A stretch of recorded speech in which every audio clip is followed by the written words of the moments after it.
बोले नर्मदे महारानी की, महाकाल महाराज की।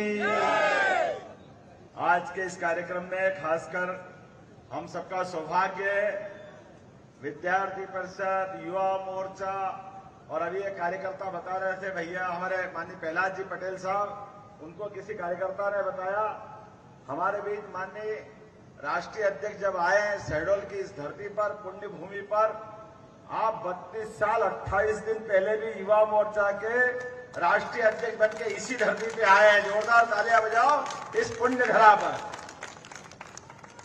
हम सबको कितना आनंद आया होगा, शहडोल की धरती पे मां नर्मदा का आशीर्वाद मिला तो आप युवा मोर्चा के यशस्वी राष्ट्रीय अध्यक्ष बन करके पूरा कार्यकाल यशस्वी रूप से आपने पूरा किया और अब आप राष्ट्रीय अध्यक्ष भाजपा के नाते से आए हैं और यशस्वी प्रधानमंत्री को तीसरी बार तिलक लगा करके दुनिया को नंबर 1 का देश बनाने के लिए, आगे बढ़ाने के लिए आए।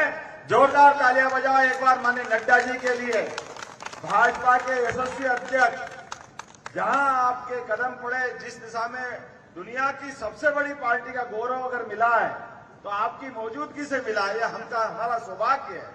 भारत की नहीं, दुनिया की सबसे बड़ी पार्टी और उसके अध्यक्ष आज शहडोल की धरती पर आए, इस पुण्य भूमि पे आए।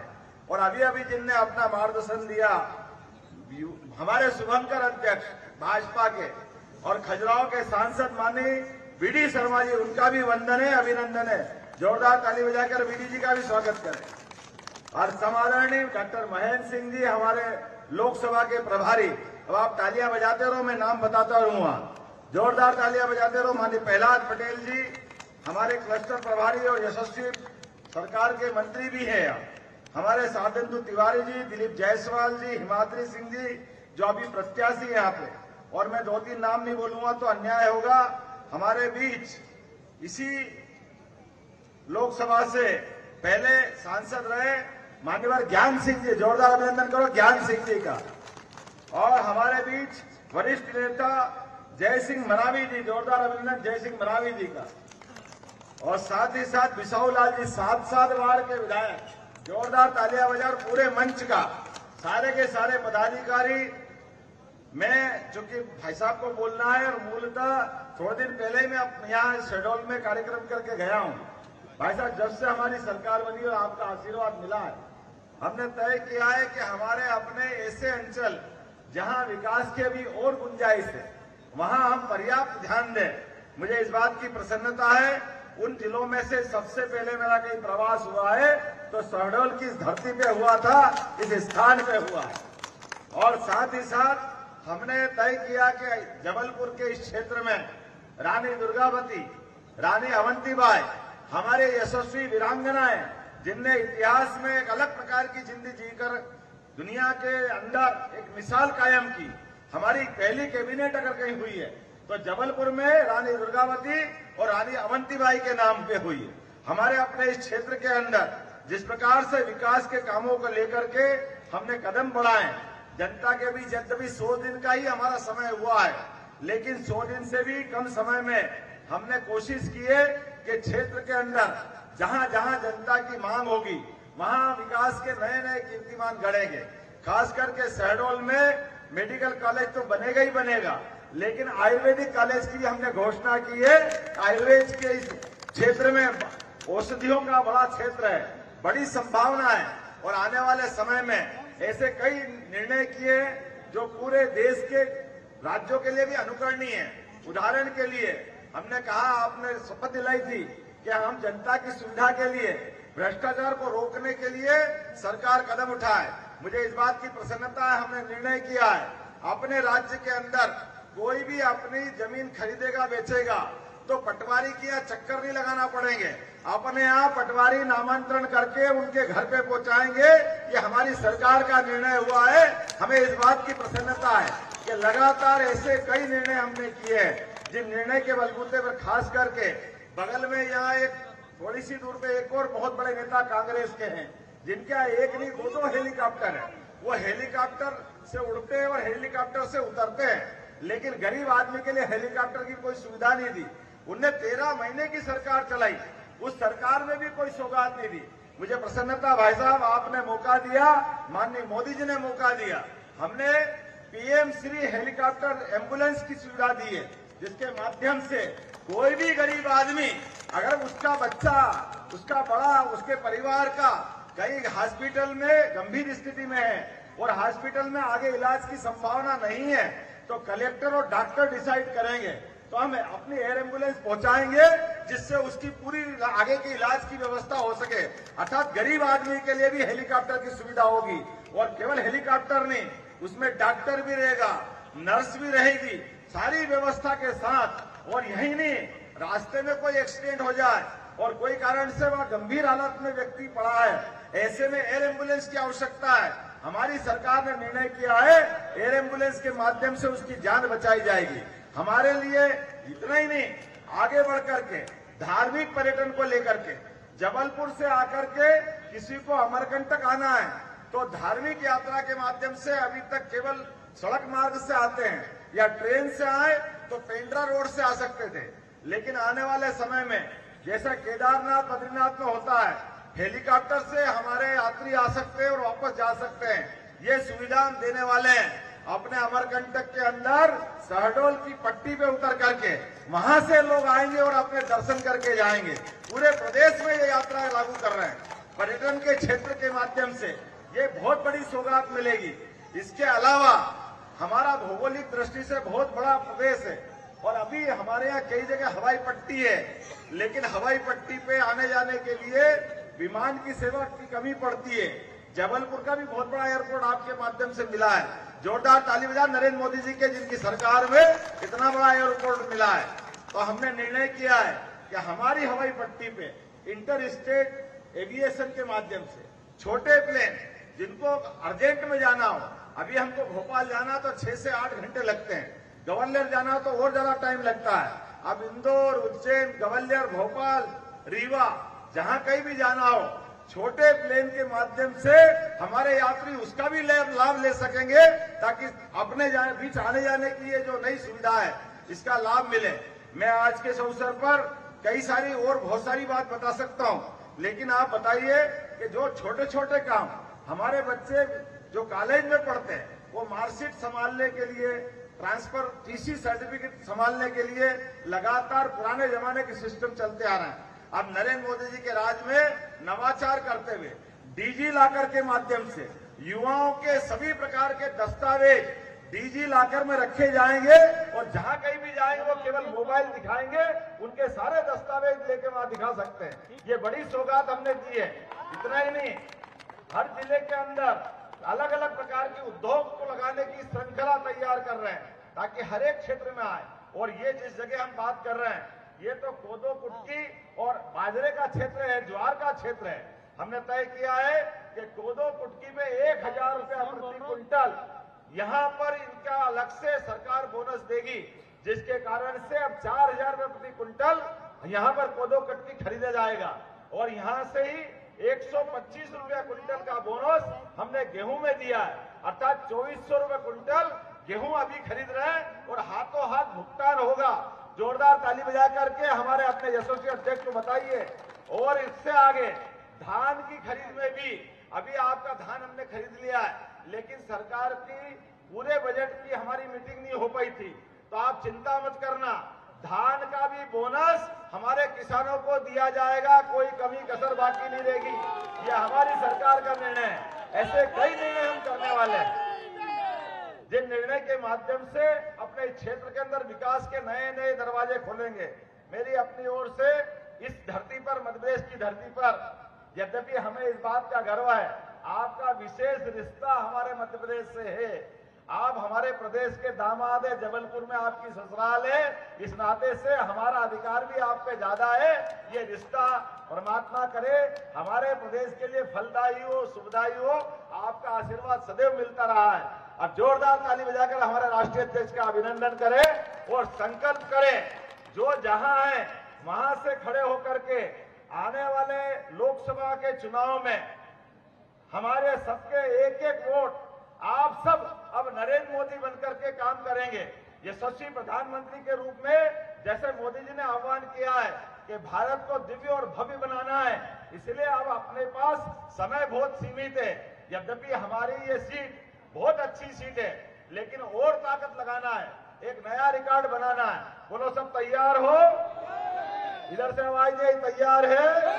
तो सब संकल्प करें, हाथ ऊपर मुट्ठी बांध करके संकल्प लाए कि हम हिमाद्री सिंह जी को भारी बहुमत के साथ जिता करके नरेंद्र मोदी जी के नेतृत्व में 29 की 29 लोकसभा सीट हम मध्य प्रदेश में माननीय नड्डा जी को भेंट करेंगे। बोले भारत माता की, भारत माता की, रानी दुर्गावती की, नर्मदे मैया की।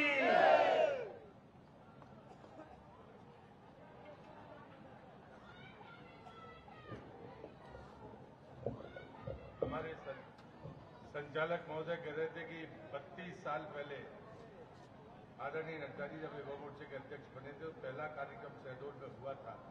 4 सितंबर 1991 का एक चित्र सभी कार्यकर्ताओं ने यहाँ बनाया है। मैं माननीय अध्यक्ष जी से आग्रह करूंगा तो उन्हें भेंट करें, और ये स्मृति अमूल्य स्मृति। बोलो भारत माता की, भारतीय जनता पार्टी जिंदाबाद, भारतीय जनता पार्टी जिंदाबाद। अब की बार फिर एक बार। अब हमारे बीच में हमारे राष्ट्रीय अध्यक्ष आदरणीय जेपी नड्डा जी भाई साहब हम सभी को अपना मार्गदर्शन देने आ रहे हैं। जोरदार तालियां, दोनों हाथ उठाकर, पूरे प्रांगण दोनों हाथ उठाइए, पूरे लोग जोरदार तालियां बजाकर स्वागत करिए। भारत माता की। आज के इस जनसभा में मंच पर उपस्थित हमारे मध्य प्रदेश के यशस्वी मुख्यमंत्री, हम सबके बहुत ही प्रिय आदरणीय श्री मोहन यादव जी, भारतीय जनता पार्टी के प्रदेश के अध्यक्ष और संसद में मेरे साथी सम्माननीय विष्णुदत्त शर्मा जी, हमारे संसद में साथ काम करने वाले और लोकसभा की यहां से प्रत्याशी बहन हिमाद्री जी, हमारे मध्य प्रदेश सरकार में मंत्री श्री प्रहलाद पटेल जी, हमारे मध्य प्रदेश में मंत्री दिलीप जायसवाल जी, विधायक मनीषा सिंह जी, हमारे चुनाव के प्रभारी और पूर्व में मंत्री रहे उत्तर प्रदेश में, वर्तमान में एमएलसी डॉक्टर महेंद्र सिंह जी, हमारे विधायक जय सिंह जी, सुश्री मीना सिंह जी, बिसाहू लाल सिंह जी, शिवनारायण जी, धीरेन्द्र बहादुर सिंह जी, पूर्व सांसद ज्ञान सिंह जी और विधायक शरद कौल जी, सम्मानित मंच और यहां शहडोल के इस गांधी चौक में एकत्र आए देवी और सज्जनों, मीडिया के मेरे साथी, प्रिंट मीडिया और इलेक्ट्रॉनिक मीडिया के मेरे साथी, ये मेरा सौभाग्य है कि मुझे आज एक लंबे अरसे के बाद इस जनसभा के माध्यम से शहडोल की प्रबुद्ध जनता के साथ उनके दर्शन करने का और उनके साथ वार्तालाप करने का मुझे सौभाग्य मिला है। सबसे पहले तो मैं नर्मदा माता को नमन करते हुए अपनी बात को प्रारंभ करना चाहूंगा। वहीं विराटेश्वर मंदिर को भी माथा टेक कर अपनी बात को प्रारंभ करना चाहता हूं। मैं जब शहडोल में आया हूं तो राजा शंकर शाह और उनके सुपुत्र जिन्होंने देश की आजादी के लिए बलिदान दिया, उनको भी मैं याद करता हूं।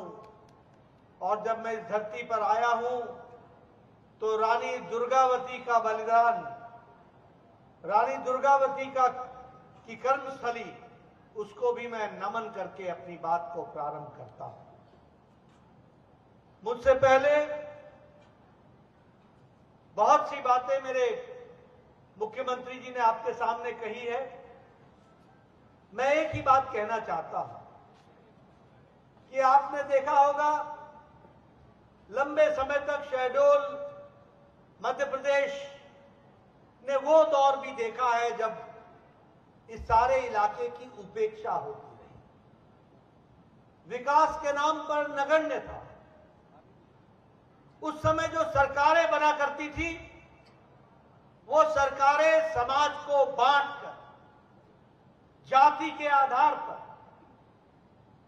परिवारवाद का नाम लेकर के और तुष्टीकरण की, वोट बैंक की राजनीति लेकर के चुनाव लड़ा करती थी। हमने यह भी देखा कि माननीय मोदी जी के नेतृत्व में जातिवाद को समाप्त करके समाज को एक सूत्र में बांधकर समाज में सबका साथ, सबका विकास, सबका विश्वास, सबका प्रयास, इस मंत्र को लेकर विकासवाद की राजनीति को प्रारंभ किया तो प्रधानमंत्री मोदी जी ने किया। और इसी कारण से एक राजनीति की नई संस्कृति आ गई और उस संस्कृति में विकास को अहम दर्जा दिया गया। आज मुझे खुशी होती है, एक दौर आपने कांग्रेस का वो भी देखा है जब महिलाओं की उपेक्षा हुई, जब आदिवासियों के बारे में कभी किसी ने सोचा नहीं, जब युवाओं के आकांक्षाओं के बारे में कभी भी किसी ने सोचा नहीं, किसान को दरकिनार किया गया, वो दौर भी हम लोगों ने देखा है। और आज हमने वो भी दौर देखा है जब महिलाओं का सशक्तिकरण हुआ, किसानों को ताकत दी गई, युवाओं की आकांक्षाओं को पंख लगे और उसी तरीके से गांव गरीब के विकास में हर तरीके का योगदान हुआ, यह भी हम लोगों ने देखा है। और मैं ये बड़े गौरव के साथ कह सकता हूं कि आज मोदी जी के नेतृत्व में आदिवासी भाइयों का बजट जो उनके विकास के लिए लगना है वो 3 गुना बढ़ा दिया गया है। इसको भी हमको ध्यान में रखना चाहिए, 3 गुना बढ़ा दिया गया। अभी हमारे मोहन भाई जो हमारे यशस्वी मुख्यमंत्री हैं वो आपके सामने अपना रिपोर्ट कार्ड रख रहे थे। अभी उनको मुख्यमंत्री बने हुए 3 महीने हुए, 3 महीने, और 3 महीनों में ही उन्होंने इस इलाके के लिए, किसानों के लिए, गरीब लोगों के लिए, आम आदमी के लिए, युवाओं के लिए, महिलाओं के लिए जो काम किया है उसका भी रिपोर्ट कार्ड आपके सामने अभी उन्होंने रख दिया 3 महीने के अंतराल के बाद। इसको भी हमको समझना चाहिए। आपने कभी किसी कांग्रेसी नेता को 30-30 साल राज करने के बाद भी कभी कोई रिपोर्ट कार्ड रखते हुए देखा क्या? देखा क्या? कभी आपने सुना कि उन्होंने क्या काम किया, बताया क्या?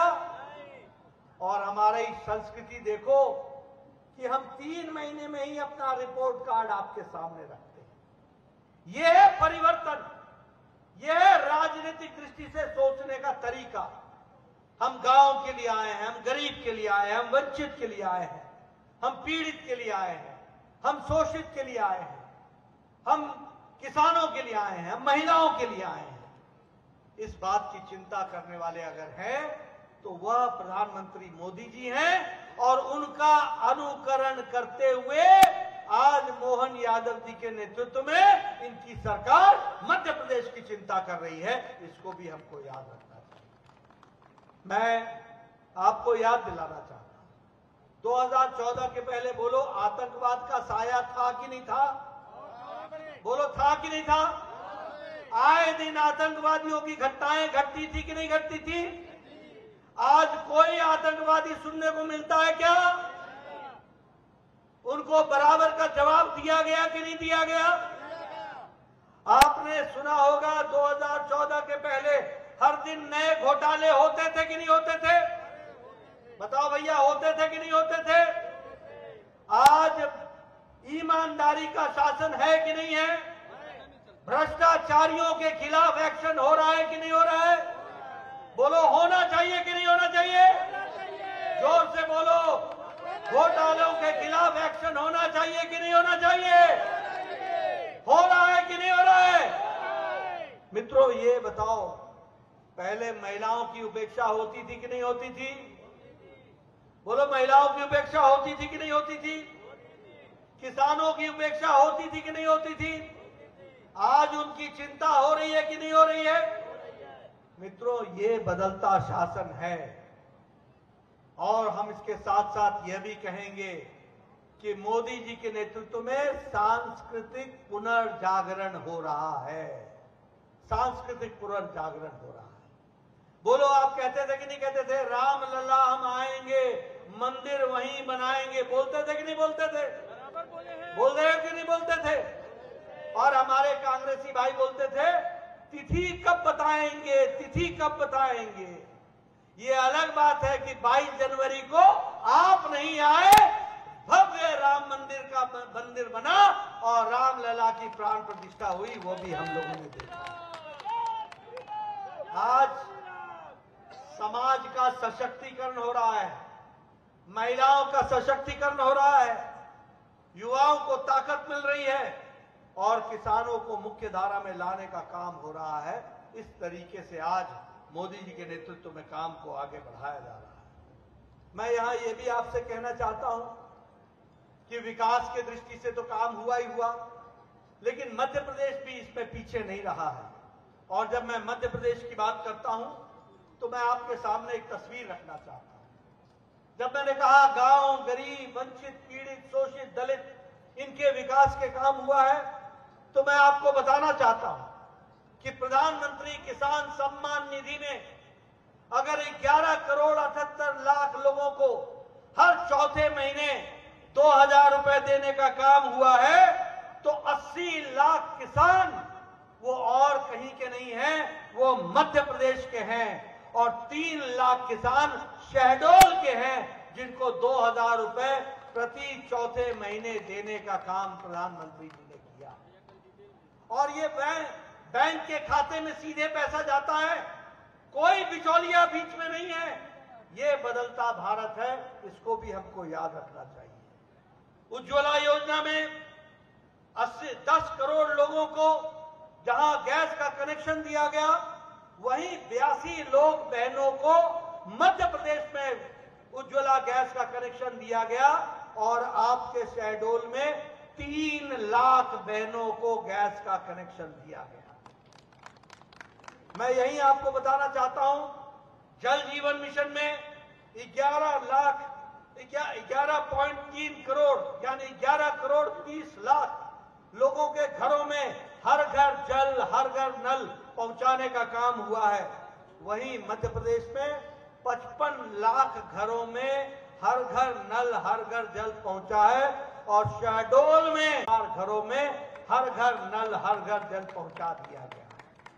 उसी तरीके से आयुष्मान भारत में जहां 5 लाख रुपए प्रति साल गरीब लोगों को गंभीर बीमारियों से लड़ने के लिए उनको पैसा दिया जा रहा है, वहीं यहां भी शहडोल में लगभग 83 लाख लोगों को आयुष्मान भारत के तहत 5 लाख रुपए गंभीर बीमारी से लड़ने के लिए हर साल उनकी व्यवस्था की जा रही है। मित्रों, विकास के दृष्टि से नए नए आयाम जुड़े हैं और उन नए नए आयामों को आपके सामने बखूबी हिमाद्री जी ने भी रखा है और हमारे मोहन यादव जी, हमारे मुख्यमंत्री जी ने भी रखा है। लेकिन मैं शहडोल के लिए आपको बताना चाहता हूं, आप देखो अंतर क्या होता है, सही लोगों को चुनने का अंतर क्या होता है और गलत लोगों को चुनने का अंतर क्या होता है। सही लोगों को चुनने का अंतर यह होता है कि आज मध्य प्रदेश में मोदी जी के द्वारा 12 मेडिकल कॉलेज दिए गए, 12 मेडिकल कॉलेज दिए गए। और आपको जानकर खुशी होगी, कभी आपने सोचा था कि शहडोल में भी मेडिकल कॉलेज खुलेगा? सोचा था भैया?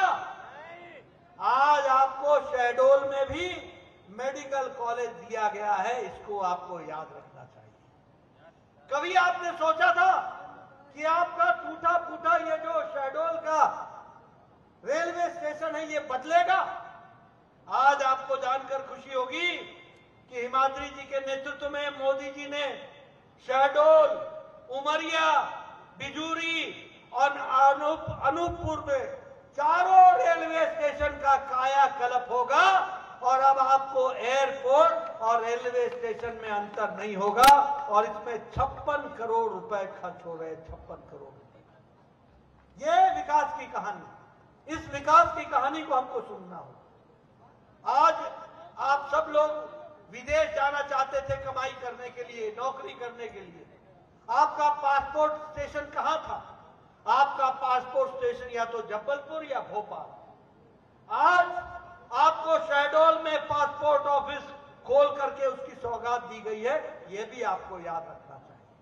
और सबसे बड़ी बात, सागर टोला से नागपुर लगभग 850 करोड़ रुपए का नेशनल हाईवे बन रहा है, इसको भी आपको ध्यान में रखना चाहिए। आज विकास की नई गाथाएं लिखी जा रही हैं। मित्रों, विकास की दृष्टि से, हर दृष्टि से काम को आगे बढ़ाने का काम हुआ है। यहां मुझे बताया गया कि अनूपपुर का रेलवे का ओवरब्रिज, वो भी 330 करोड़ रुपए, 30 करोड़ रुपए की लागत से वो भी बनकर के तैयार हुआ है। बिरसा मेडिकल कॉलेज, जिसकी मैंने आपसे बात की, वो लगभग 500 बेड का हॉस्पिटल तैयार हुआ है।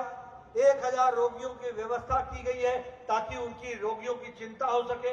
इस तरीके से विकास की कहानी को आगे बढ़ाया गया है। मैं यहां एक बात और आपको बोलना चाहता हूं कि विकास के दृष्टि से शहडोल की चिंता अभी तो 5 साल में हुई है, 10 साल में हुई है, लेकिन आगे भी शहडोल एक लंबी छलांग लगा करके विकास में और तीव्र गति से बढ़ेगा। इस बात का भी आपको मैं विश्वास दिलाता हूं और इसलिए हिमाद्री जी को आप चुनाव जिता करके भेजें, ये आपसे मैं आग्रह करना चाहता हूं। बताइए, आप हिमाद्री जी को चुनाव जिता के भेजेंगे ना? भेजेंगे ना? मुझे पीछे से आवाज चाहिए, हिमाद्री जी को मजबूत करेंगे ना? मित्रों, यह समय की आवश्यकता है। हिमाद्री जी के माध्यम से देश के विकास में आप अपना योगदान करेंगे। मैं यहां एक बात और भी करना चाहता हूं। मैंने विकास की कहानी आपको बताई, मोदी जी के नेतृत्व में देश कैसे चल रहा है इसकी भी चर्चा की, लेकिन मैं कुछ विपक्ष पर भी चर्चा करना चाहता हूं। मुझे बड़ी विपरीत परिस्थिति दिखती है। एक तरफ मोदी जी हैं जो देश को आगे बढ़ाने के लिए दिन रात काम कर रहे हैं। बोलो, दिन रात काम कर रहे हैं कि नहीं कर रहे हैं? बोलो, मोदी जी का हर पल देश के नाम है कि नहीं है? और दूसरी ओर विपक्ष एक ही काम में जुटा है, मोदी हटाओ, मोदी हटाओ, मोदी हटाओ।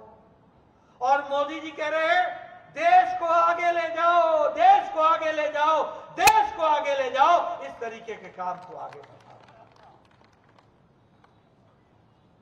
वो कह रहे हैं, मोदी जी कह रहे हैं भ्रष्टाचार हटाओ। मोदी जी कह रहे हैं भ्रष्टाचार हटाओ। मोदी जी कहते हैं कोई भ्रष्टाचारी रहने नहीं दूंगा। भ्रष्टाचारियों की जगह कहां है? कहां है? जेल। उनको जेल भेज करके हटेंगे, ये मोदी जी कहते हैं। और उधर जो टोला है वो भ्रष्टाचारियों को बचाने का टोला है। बोलिए, इनको जेल भेजना है कि नहीं भेजना है? भ्रष्टाचारियों के खिलाफ एक्शन होना चाहिए कि नहीं होना चाहिए? आप बताओ, ये हमारे अखिलेश यादव ये लैपटॉप स्कैम में फंसा है कि नहीं फंसा है? ये गोमती रिवर फ्रंट के स्कैम में फंसा है कि नहीं फंसा है? ये फूड के अनाज के घोटाले में फंसा है कि नहीं फंसा है? आप बताओ, लालू यादव जमीन के बजाय नौकरी के घोटाले में फंसा है कि नहीं फंसा है? चारा घोटाले में इसको जेल हुई है कि नहीं हुई है? अलकतरा के घोटाले में फंसा है कि नहीं फंसा है? आप बताओ, डीएमके के नेता बालू के स्कैम में फंसे हैं कि नहीं फंसे हैं? आप बताइए, इनके पास 1,34 लाख करोड़ से ज्यादा की प्रॉपर्टी है कि नहीं है? इनके खिलाफ एक्शन होना चाहिए कि नहीं होना चाहिए? आप बताइए, टीएमसी के नेताओं के घर से पैसों का खजाना निकला कि नहीं निकला? नोटों का जखीरा निकला कि नहीं निकला? इनके नेता जेल में हैं कि नहीं है? इनके खिलाफ एक्शन होना चाहिए कि नहीं होना चाहिए? इनके भतीजे अभिषेक से पूछताछ हो रही है कि नहीं हो रही है? जेएमएम के नेताओं पर घोटाले का आरोप है कि नहीं है? मित्रों, याद रखना, ये जो इंडी अलायंस है ना, ये भ्रष्टाचारियों का टोला है और भ्रष्टाचारियों से बचने का इरादा है। बोलो, इनको बचने देना है क्या? जोर से बोलो, बचने देना है क्या? ये परिवारवाद का टोला है कि नहीं है? ये भ्रष्टाचारियों का टोला है कि नहीं है? ये बताओ, केजरीवाल शराब घोटाले में फंसा है कि नहीं फंसा है? भ्रष्टाचार किया है कि नहीं किया है? बोलो, राहुल गांधी बेल पर है कि नहीं है? बोलो, राहुल गांधी बेल पर है कि नहीं है? सोनिया गांधी बेल पर है कि नहीं है? पी चिदम्बरम बेल पर है कि नहीं है? लालू प्रसाद यादव बेल पर है कि नहीं है? तेजस्वी यादव बेल पर है कि नहीं है? डीएमके का नेता ए राजा बेल पर है कि नहीं है? अभिषेक बैनर्जी से पूछताछ हो रही है कि नहीं हो रही है? अब आप बताओ, हेमंत सोरेन जेल में है कि नहीं है? केजरीवाल जेल में है कि नहीं है? मनीष सिसोदिया जेल में है कि नहीं है? सतेंद्र जैन जेल में है कि नहीं है? आजम खान जेल में है कि नहीं है?